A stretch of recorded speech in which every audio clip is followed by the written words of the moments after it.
impact dan lain sebagainya. Jadi saya lihat itu smooth dan mereka keluar ke itu bukan karena terlontar. Jadi itu yang saya lihat. Jadi saya makin melihat bahwa ada kemungkinan bahwa pilotnya dengan sungguh-sungguh berupaya untuk mendarat di laut itu kok kelihatannya ada tanda-tanda lebih.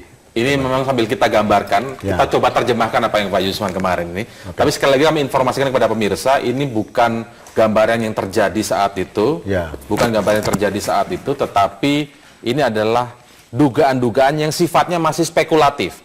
Ini gambaran-gambaran kami berusaha mendekatkan sejumlah temuan-temuan hingga hari ini dan juga berusaha untuk merangkai logika begitu Pak ya? Paling tidak seperti itu. Tapi ini sekali lagi spekulatif. Mungkin tidak, ini Pak Rafiq sebagai pilot juga yang juga mencermati kejadian yang menimpa AirAsia 8501 ini, apakah mungkin seperti ini ketika ini memang ini gambarannya sedikit kita buat agak lama ya, karena tidak langsung ke peristiwanya, tapi memang ini sejak awal ketika take off, kemudian saat terbang, kemudian ada minute by minute percakapan dengan air traffic controller begitu, sebelum itu terputus antara pilot dan ATC.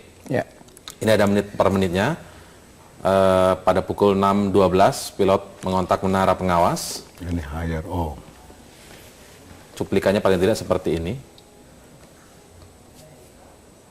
Memang dugaan juga ada petir dalam awan cumulonimbus itu. Walaupun memang saat itu traffic di sini cukup besar. Nah, ini kita mencoba gambarkan nih, versi yang pertama seperti itu. Sementara ini versi yang kedua, sama setelah melewati awan cumulonimbus. Gambarnya seperti ini. Ini kalau dugaan dari yang disampaikan oleh Pak Yusman kemarin ya. Ketika pintu darurat terbuka, kemudian berusaha untuk mengeluarkan apa tadi namanya pesawat apa? Mengeluarkan live raft ya. Sama live itu. Kemudian ada alat untuk mengembangkannya dan untuk mengembangkannya terus dan untuk menjadikan dia sebagai perahu. Dan kemudian setelah itu mau mengevakuasi penumpang, mungkin ada beberapa penumpang yang sudah ada di atas sayap, tapi tiba-tiba ada ombak setinggi 3 meter yang menghilangkan seluruh harapan itu. Kalau menurut Pak Yusman sampai hari ini perkembangannya seperti itu semakin mendekati teori yang diungkapkan oleh Pak Yusman. Kalau Pak Rafiq sendiri kira-kira mencermatinya seperti apa? Hampir sama ya Mas ya. Kalau saya perhatikan sama seperti Pak Yusman, jenazah yang ditemukan itu relatively utuh ya. Lain dengan kalau kita kan selalu belajar dari case-case sebelumnya. Case sebelumnya, benar. Seperti Adam Air, Silk Air yang di Palembang ya.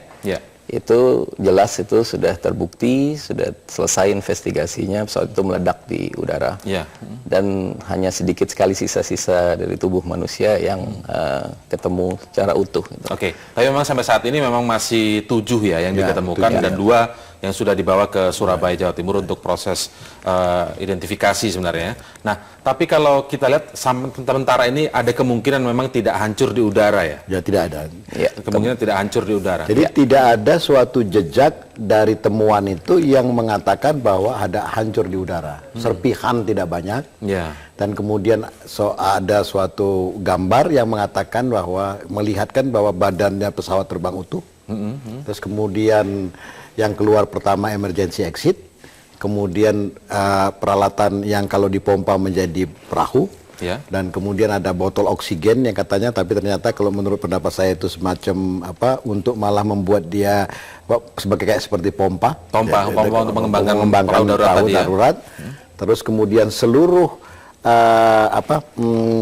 yang 7 orang itu semua adalah dalam keadaan utuh. Oke, kita berbicara dari temuan yang sekarang ada. 7 jenazah yang sudah ditemukan dan utuh. Diklarifikasi lagi oleh Kepala Basarnas, tidak ada yang ditemukan menggunakan pelampung.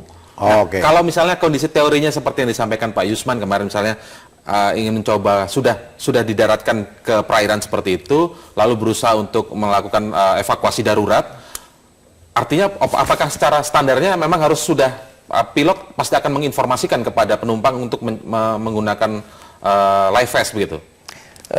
Dalam situasi darurat terdapat 2 tipe ya, plan dan unplanned. Kalau plan itu kita sudah tahu kita dealing dengan apa, sedang mau apa, sementara kita ada waktu pasti menginformasikan kepada kepala cabin, chief pursernya, bahwa kita akan melakukan ditching. Seperti itu.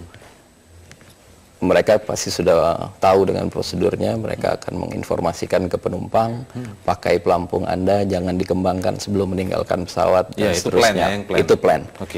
Kalau dilihat dari kejadiannya, dia tidak ada distress sama sekali, ini pasti unplanned. Unplanned itu ya kita tidak punya waktu, mereka tidak punya waktu untuk memasang live vest itu.